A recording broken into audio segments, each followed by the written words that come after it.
बिस्मिल्लाहिर्रहमानिर्रहीम। अस्सलाम वालेकुम नाजरीन, एक रात हज़ार दास्तान सुनते तो आए थे कि अलिफ लैला हज़ार दास्तान बचपन में पढ़ी थी। हज़ार कहानियों पर मुश्तमिल एक बहुत बड़ी किताब, एक लैला हज़ार दास्तान।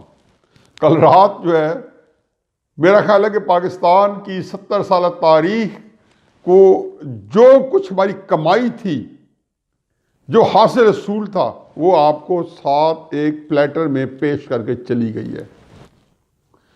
ये हजूर, ये आपकी 70 साल की कमाई थी। ये बीज, वो जो मैं हमेशा कहता हूँ, ये जो बोए गए थे 51, 52, 53, 54 में पाकिस्तान के खिलाफ हिंदुस्तान ने नहीं, उन लोगों ने साजिशें की थी जो पाकिस्तान की मुलाजमत कर रहे थे, जिनको हमने नौकरी दी थी ब्यूरोक्रेसी में, सिविल ब्यूरोक्रेसी में, मिलिट्री ब्यूरोक्रेसी में। उन लोगों ने किसके खिलाफ साजिशें की? उस मादरे वतन के खिलाफ। और फिर किन लोगों के खिलाफ की? जिन लोगों की कोख से, जिनके पेट से पाकिस्तान ने परवरिश पाई और जन्म लेके हमारे हवाले करके गए, उनके खिलाफ साजिशें की। बल्कि उनको करार वाकई सजाएं दी, उनको जेलों में डाला, उनको जलावतन किया। सोरवर्दी की मिसाल ले लें। अयूब खान ने 1958 में जो एबडोस किए, जिन पाबंदियां लगाई, जिन सियासतदानों पे करप्शन के चार्जेस के ऊपर और जिनके ऊपर सियासत बैन कर दी, उनमें से अक्सरियत वो थे जो 45, 46 की असेंबली में मुंतखब होके पाकिस्तान को मुमकिन बना के गए थे। साफ चली, शफाफ चली, तहरीक इंसाफ चली, साफ चली, शफाफ चली, तहरीक इंसाफ चली, साफ चली, शफाफ चली, तहरीक इंसाफ चली। ये तराना चला ही दें। और वाकई जो रात हुआ है वो साफ हुआ है, शफाफ हुआ है। इससे ज्यादा सफाई से काम नहीं हो सकता। वारदात इससे सफाई से नहीं हो सकती। अब पहले थोड़ा सा बैकग्राउंड देख लें। ये वो सारी चीजें मुतल्लिका जो पिछले 1.5, 2, 2.5 महीने से हो रही है, चाहे ब्रॉडशीट हो, चाहे सेनेट की वीडियो लीक्स हो, चाहे सुप्रीम कोर्ट का जिरगा जो आजकल हो रहा है और जिसके अंदर हर बंदा अपने दलाइल के अंबो लगा रहा है, उसके अंदर जो कुछ कहा जा रहा है, ये उसी का तसलसल है, उसी का हिस्सा, उसी के बीच में से ये एक छोटा सा जायका है। वो फसल जो तैयार है, जिसको हम काट रहे हैं और काटते रहेंगे, इसके अंदर वो सारी वो जहर की फसल थी जो हम उगा के बैठे हैं और बड़ी हमने मोहब्बत से, मेहनत से आबजारी की। कल भी मैंने कहा था, वो फरमाते हैं ना, कल जब उन्हें तकरीर फरमाई थी गादी ब्रोता में, जिसके ऊपर मैंने सारा वीडियो लॉक किया, तो उन्हें कहा था कि करप्शन जिस मुल्क में हुई है, एक मिसाल मुझे बता दो जहां करप्शन हो और मुल्क खुशहाल हो। तो मैंने अंबो लगा दिया था। कई रह गए थे। नाइजीरिया जैसा मुल्क, जिसके पास तेल के ज़खायर सऊदी अरब और लिबिया और हर मुल्क के मुकाबले में थे, सियासी अदम इस्तेकाम की वजह से। करप्शन बेशक वहां बहुत ज्यादा थी, लेकिन सियासी अदम इस्तेकाम में मुल्क रुल गया। मैंने कल भी बताया था इनको कि आप जो काम कर रहे हो, ये मुल्क के अंदर जो सियासी उखाड़ पचाड़ है, जिसके अंदर इमरान खान कसूरवार नहीं है, मोहर नाचीज है। जो कल हुई है, इसमें इमरान खान कसूरवार नहीं है, जुर्रत नहीं है कि ऐसा काम कर सके। यहां तो आपको अंदाजा है कि जब भाई लोग जो हैं, जिनको खलाई मखलूक कभी कहा जाता है, कभी सेलेक्टर कहा जाता है, कभी क्या नाम दिया जाता है, कभी निक्के कबा कहा जाता है, यह मुमकिन नहीं है कि उनकी आशीर्वाद के बगैर, उनकी तो एक टेलीफोन कॉल चली जाए तो स्टेट बैंक का गवर्नर जमीन बोस हो जाता है। उनकी एक कॉल चली जाए तो स्टॉक एक्सचेंज कॉर्पोरेशन पाकिस्तान है, वो जमीन बोस हो जाती है।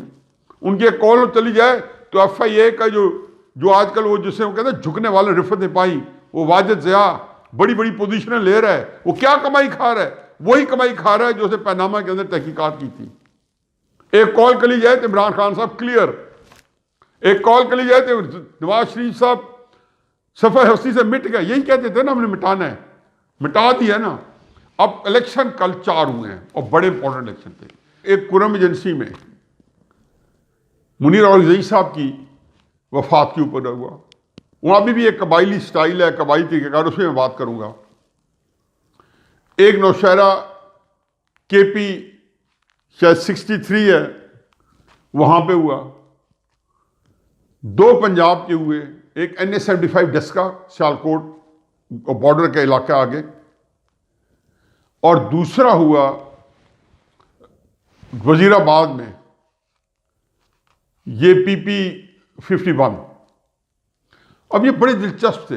अब इसके बारे में आपको एक बैकग्राउंड बता दूं।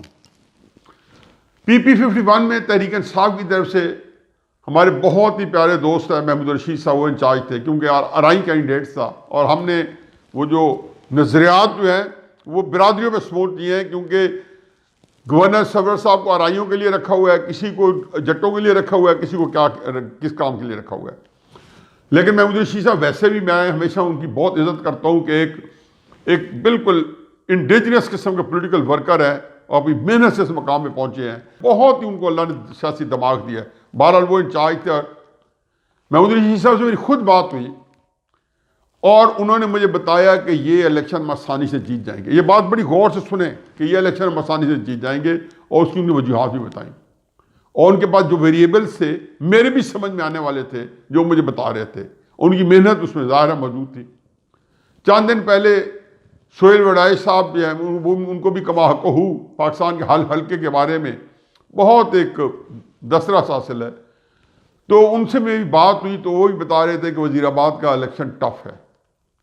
लेकिन इससे अहम है कि जो सादा लिबास वाले जो कल उठा रहे थे प्रिजाइडिंग ऑफिसर्स को, ये सादा लिबास वाले जो कि सलाउद्दीन बेचारे को पुलिस स्टेशन से ले गए, और ये सादा लिबास वाले मेरे एक रिश्ते के भांजे को उठा के ले गए, और 7, 8, 10 साल बाद आगे पता चला कि बताया गया कि वो इस दुनिया से रुखसत हो गए, और सलाउद्दीन को ले गए, और फिर सलाउद्दीन बेचारे की लाश वापस पुलिस स्टेशन में डाल के चले गए।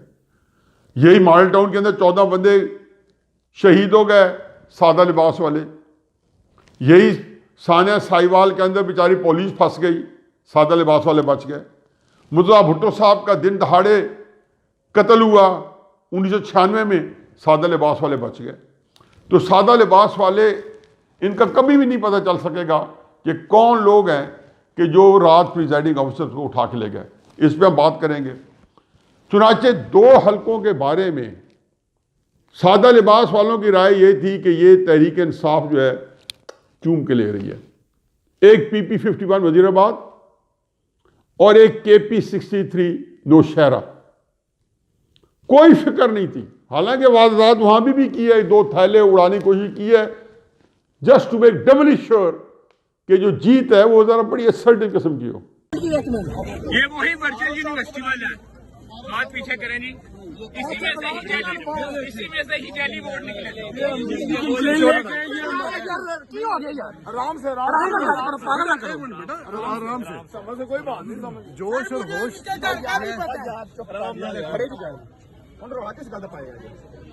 जाली वोट डालने हैं, ये वही जनाब से, और ये खुद तू देखे, इन्हें हमने अरेंजर के साथ इन्हें अंदर भेजा था, और ये इसको लेके जा रहे हैं, पता नहीं कहाँ लेके जा रहे हैं। किस सर किधर लेके जा रहे हैं इनको बताइए। ये लोकल गाड़ी है, वैगन आर इसमें लेके किधर जा रहे हैं आपको, इसको क्या?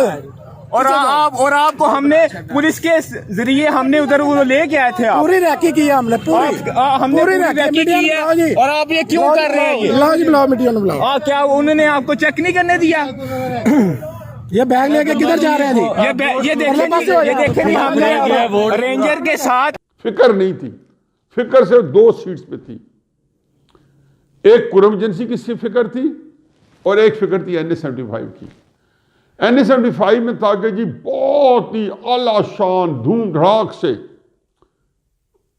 मुस्लिम नून जो है वो, क्योंकि उनका हल्का वहां पे, तो आप देखेंगे वो सीट जो है ना, ऐसे कि जैसे मैंने कहा ना, वो चूम के उठाते हैं, जो तरीके साहब जो समझ रही थी ना, 2 वजीराबाद वाली और नौशहरे वाली। चुनाचे उसका पूरा बंदोबस्त किया गया। ये होता है मैनेजमेंट। जैसे मैं कहता हूँ मीडिया को मैनेज किया जाता है। कैसे मैनेज किया जाता है कि उसको ऑक्यूपाई करते हैं, ये 10-15 बंदे प्रेस कॉन्फ्रेंसेस शुरू कर देंगे, ताकि जो बकवास मर्जी है मुंह में झूठ सच बोलते हैं, लेकिन टीवी के ऊपर हो, ताकि टीवी का टाइम इस्तेमाल होता रहे। और जवाब आता रहे। लेकिन अल्लाह ताला कहते हैं मैं उस वक्त तक मौत नहीं दूंगा जब तक कि मैं असलियत सामने ना ले आऊं। साफ चली, शफाफ चली, हर चीज में अल्लाह ताला ने असलियत आश्कार करनी है। मैं कितनी दफा अपने वीलॉग में कह चुका हूं कि मुकाबला सख्त और मुकाबला अल्लाह मियां के साथ है, जो इमरान खान साहब हैं और जो उनके लवाहिकीन हैं। ये रियासत मदीना के अंदर जो आप रात आपने पहले उनको तहज्जुद पढ़वाई 23 प्रिजाइडिंग ऑफिसर्स को बाजमात, फिर फजर की नमाज बाजमात पढ़ाने के बाद आगे छोड़कर इलेक्शन कमीशन चीखो पुकार कर रहा है कि जी वो कहां गए। मैं चीफ सेक्रेटरी को रात 3 बजे जगाया गया, शायद खाकान अबाई साहब ने बड़ी तफसील से प्रेस कॉन्फ्रेंस में आज बता दी है। तो चुनाचे ख्याल ये था कि NA-75 जो है अगर इसको हमने छीन लिया मुस्लिम लीग नून से, हमारी धाक बैठ जाएगी। कराची के अंदर और सिंध के अंदर वो पहले 2 सीटों पे जलील हो चुके थे। आज शायद थर का इलेक्शन है मेरे ख्याल में, मुझे पक्का नहीं पता, वहां पे भी रिजल्ट सामने आ जाएगा। ये टोटल औकात थी RTS। हमारे सुप्रीम कोर्ट को ये तो पता चले कि करप्ट प्रैक्टिसेस क्या होती हैं, उसके बारे में बिल्कुल मुहद्दब ऐसा लगा कि बारीक बीनी से देखा जा रहा है कि करप्ट प्रैक्टिसेस क्या होती हैं।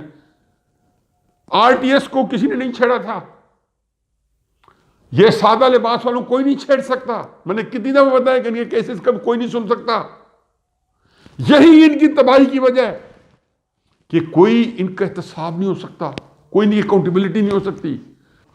तबाही तब आती है कि जब आपको कोई पूछ ना सके, आपको कोई बंदा आपके बारे में कोई बात ना कर सके। यह सूरत हाल है कि अब इन्होंने जनाब NA-75 छीननी थी। अब रिजल्ट आते रहे, हम यकीन जानो कि रात मैंने कभी बाय इलेक्शन के बारे में जागते नहीं हूं, लेकिन मुझे इसलिए दिलचस्पी थी, यह गुना खुशी थी कि अपनी आंखों से अपने आप को जलील ख्वार रुसवा होते इमरान खान देख रहा है इन्हीं हलकों में, जो रोजाना अवाम का परसू भी करता अवाम खड़ी हो जाए। मैं क्यों कहता था कि ये अवाम जो है इसको अपने हाथ में चीजों को लेना है। मुझे कोई शक नहीं कि NA-75 में बावजूद है कि मरियम नवाज साहबा की बेहतरीन कैंपेन थी। नौशहरा के अंदर तो जियो का रिपोर्टर कहता है कि मरियम नवाज साहबा आई और हालात तब्दील हो गए। ये देखें कि क्या, मुझे बहरहाल एक जुमला मुतरज़ा दरमियान में कहना है, ये आज से कुछ 5 साल पहले, या ये कह लें कि 2017-2018 के शुरू में, ये बात मैं मियां शहबाज शरीफ साहब को कहता था कि हुजूर दुल्हन वही जो पिया मन भाई, आप इतने सारे लोग सीनियर लोग हो, आखिर क्या वजह है कि मरियम नवाज यकदम लोगों की आंखों का तारा बन चुकी है। ये जुमला मुदरज है, और ये चूंकि यहां काम आ रहा है हर जगह की, जो गिलगित बल्तिस्तान गई है, कराची गई है, कोयटा गई है, पाकिस्तान के अवाम के अंदर एक करंट फैल गई है। आप ये इससे कुछ आंखें चुराने से या ये कहना जी हफीजुल्लाह न्याजी ने ये बात कर दी है तो इसकी अहमियत खत्म हो जानी चाहिए, इससे नहीं। हकायक कुछ और है। आपके कहने से कि लाहौर का जलसा नाकाम हो गया, फलां जलसा नाकाम हो गया, नौशहरा में मरीन नवाज साहब आ गई, ये कल परसों कह रहे थे नाकाम हो गए, लोगों ने कहा नहीं तहलका मच जाता है। तो मैं शहबाज शरीफ साहब को भी कहता था कि देखें ये एक लोगों ने अजीबोगरीब फैसला करते हैं। ये लोगों ने फैसला कर लिया था कि जुल्फ़िकार भुट्टो साहब के चाहने वाले जो हैं, बेनज़ीर साहबा की तरफ जो है वो ज़्यादा उनका रग़बत आई, मुर्तज़ा भुट्टो साहब उनका बेटा तो वहाँ नहीं आई। जो ज़ियाउल हक साहब के चाहने वाले तो नवाज शरीफ साहब के पीछे जुड़ गए, इजाज़ुल हक साहब उनका सक्का बेटा तो वहाँ नहीं गई। ये अजीबोगरीब साइंस है। इंदिरा गांधी के चाहने वाले जो है राजीव गांधी के पीछे आ गए। इस तरह बंदरा नायक है, कोरिया कीनो है, हसीना वाजिद है। ये लोग का जो शिफ्ट होती है, ये एक बड़ी एक जिसको कहने चाहिए नफ्सियाती एक साइंस है। मैं इसके अंदर PhD हूं।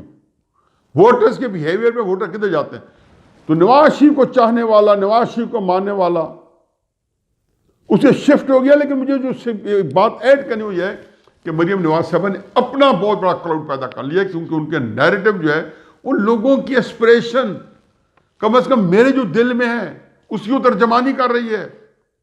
जब तक करती रहेगी मैं उनके साथ दिल जमाई से उनको सपोर्ट करता रहूंगा। और जिस दिन उन्होंने इस तर्जमानी झट्टा, तो मेरी उनकी जात से कोई दिलचस्पी नहीं है,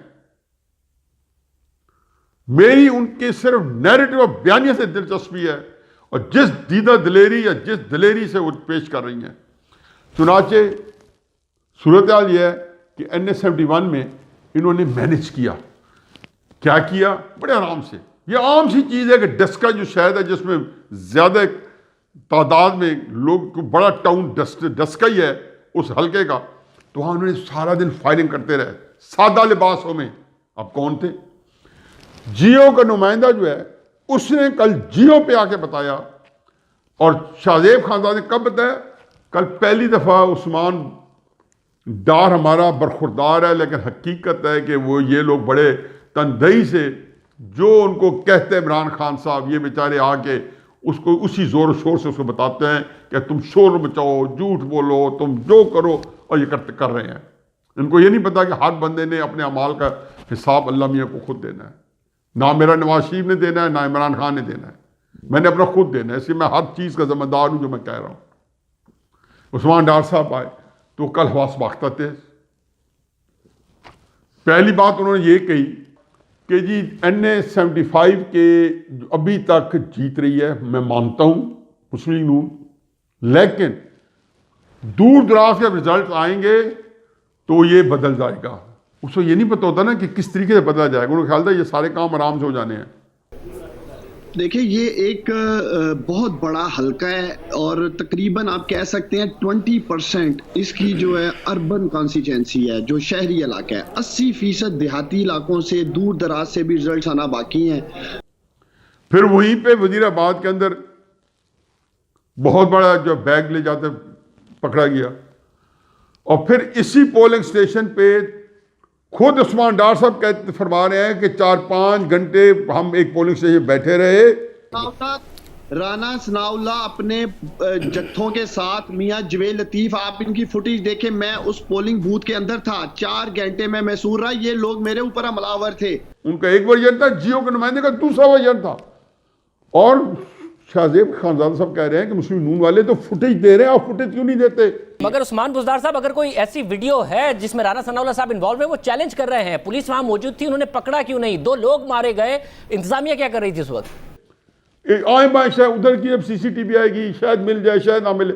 जियो के नुमाइंदे ने आगे कहा जी कि फायरिंग हुई है, तो जो मली साहब थे, उम्मीदवार थे, उनके साथ जो लोग थे वो फायरिंग कर रहे थे। सादा लिबास वालों ने लहदा की है।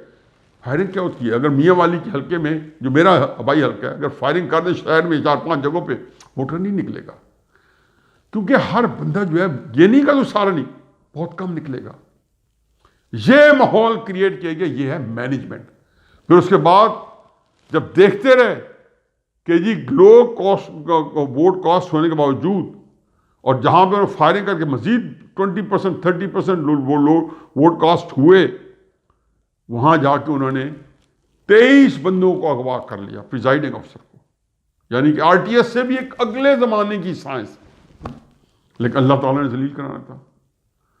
अब सुप्रीम कोर्ट भी परसों बैठी है, करप्ट प्रैक्टिसेस के ऊपर उनकी जो फिक्र है वो बहुत ही, मैं उसके अप्रिशिएट करता हूँ कि आइन के अंदर कई चीज़ें मौजूद नहीं हैं, लेकिन वो बड़े ही गौर व खौफ से और पूरी तनदही से उसमें से अरक रेजी के साथ ढूंढ रहे हैं। तो वहाँ पे ये भी ढूंढ रहेंगे इंशाअल्लाह कि जी ये हल्का हुए, और जो करप्ट प्रैक्टिसेस हैं ये हैं।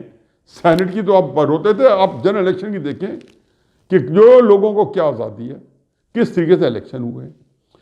आप बेकार करते रहे इलेक्शन कमीशन के आगे। इलेक्शन कमीशन ने गो आई नोटिस ले लिया है, रिजल्ट लिखवा लिया है, लेकिन मेरा ख्याल है कि इलेक्शन कमीशन साहब जो हैं उनको जल्द पता चल जाएगा कि उनके हालात मामलात क्या है। जो इलेक्शन कमीशन अकबर बाबर के ऊपर 6 साल इंसाफ ना दे सके, जो इलेक्शन कमीशन फैसल वावडा के ऊपर 2.5 साल से 2.25 साल से कोई हिसाब किताब ना करा सके, जो बिल्कुल सर्फ नजर करे, तो उस इलेक्शन कमीशन से ये तवक्को कि जी वो इससे बड़ा काम कर लेगी। सादा लिबास पूछा गया प्रिजाइडिंग ऑफिसर से, भाई क्या मामला? फरमाते हैं जी कि कोई कहता है जी मैं तो महकमा ज़राअत का अफसर जो था उसके साथ चला गया। कोई कहता जी धुंध आ गई, कोई कहता मुझे नींद आ गई, किसी ने कहा जी मैंने तहज्जुद के 4 नफल पढ़ने थे। ना तुम्हारी माँ मोमन, ना तुम्हारे बाप मोमन, तुम्हें तहज्जुद की आ गई और तुम मोमिनीन में शामिल हो गए हो। लेकिन आखिर में जो 2-3 बातें मैं उसको वाइंड अप कर दूं, क्योंकि ये खुदा गवाह के सारे किस्से में ले बैठूं तो ये कई घंटे लगेंगे। जो कल रात के वाक़यात थे, मैंने कहा ना, यक लैला 1000 दास्तान, 1000 वाक़यात मैं कम अज़ कम जो है इख्तिसार के साथ बयान कर सकता हूँ और मज़ीद जो है उनको फारिग कर सकता हूँ। इससे ज़्यादा वाक़यात है, इतने वाक़यात हुए हैं और एक एक में दिल खून क्या असर होता है कि इस मुल्क को बर्बाद करने का। अभी इनको RTS से एक पार्टी को लेकर इनको समझ नहीं आया कि मुल्क को 2.5 साल में कहां पहुंचा दिया है। क्या 16 दिसंबर 1971 का दिन देखने के शाम को पता चले कि पाकिस्तान टूट गया है, उससे पहले सब अच्छा की रिपोर्ट ही हमें बतानी है। आपको पता नहीं चलेगा प्रोजेक्ट फेल हो चुका है इमरान खान साहब का, आपको पता था अच्छी तरह कि इससे मुल्क नहीं चलेगा। हमेशा आप कहते हैं हम चला लेंगे, 58 में हम चला लेंगे, 77 में हम चला लेंगे, 99 में हम चला लेंगे। हमने क्या चलाया? कोई अमाल दफ्तर में है तो पेश कर दें जिसे हम मुतारिफ नहीं है। मुल्क जो इस वक्त जो लड़ाई मां कुटाई तहरीक इंसाफ की और नून की है, खुदा गवाह इन दोनों पार्टियों का कसूर नहीं है। इसमें 2 इदारे जो हैं वो मुजरिम है, एक हमारा अस्करी इदारा और दूसरा हमारी अदलिया। अदलिया के बाहर ये अड्डा लगा के बैठे रहे साकिब निसार साहब की अदालत में तहरीक इंसाफ वाले और मुस्लिम नून वाले, और एक दूसरे के साथ टीवी पे आए गालम गलौज करते थे, नीचे बढ़कर तकसीम होता गया। मैं रोता रहा कि खुदा के वास्ते ना करो, ये आपके ऊपर तकसीम हो जाएंगे। वही हुआ। मुस्लिम लीग नून का वर्कर जो है आज इदारों के खिलाफ है, उनकी पाकिस्तानी शरीयत कैंसिल कर दें, वो गद्दार हो गए हैं, शिकायत कर रहे हैं आप लोगों से। ये एक रात ने पाकिस्तान को उससे 10 गुना ज्यादा नुकसान पहुंचाया जो 25 जुलाई 2018 की RTS की रात ने पहुंचाया था। एक इलेक्शन हुआ और उस इलेक्शन में 2 सीटें आपने जीतनी थी। अल्लाह ने आपके मुंह को, मैं कहता हूं कि ऐसा तमाचा मारा है, ऐसा तमाचा। कुरम एजेंसी में भी आप फिक्र ना करें, मौलाना फजल रहमान, अब मैं बता रहा हूं इसका हिसाब किताब होगा। मुझे यकीन है कि मरियम नवाज साहबा कल 10 का जाएंगी और फजल रहमान साहब कुरम एजेंसी जाएंगे और वहां जाके सारे लोगों को बुलाएंगे और बताएंगे आप लोगों ने क्या फैसला किया। और मरियम नवाज साहबा, शाहिद खाकान अब्बासी साहब, एहसन इकबाल साहब, राना सुनाला साहब, ये कल जाएंगे और वो देखें कि जब वो 10 का जाएंगे और जो लोग बताएंगे वहां जाके सर लोगों ने अपनी बात करनी है और लोग उनके सामने लेके आएंगे। ये वो बात है जो मैं समझता हूं कि अगर मरियम साहबा कल 10 का चली गई, मैं कहता हूं कि 26 मार्च से पहले पाकिस्तान की तारीख तब्दील हो जाएगी इंशाअल्लाह। और ये सारे लोग जो है बिल्कुल जो है इनको पता चल जाएगा। हमेशा मैं कहता हूं कि इनके तोप और तफंग जो हैं बहुत हैवी हैं, ये सब कुछ कर सकते हैं, लेकिन एक जगह पे ये बगैर लड़े हार जाते हैं। जब वो कौन सी जगह है? जब पाकिस्तान के लोग खड़े हो जाएं। आज अगर पाकिस्तान के लोग खड़े ना हुए तो इसके जिम्मेदार लोग नहीं हैं, इसके जिम्मेदार PDM के और मुस्लिम नून के लीडर्स होंगे और कुछ नहीं। वमा अलैना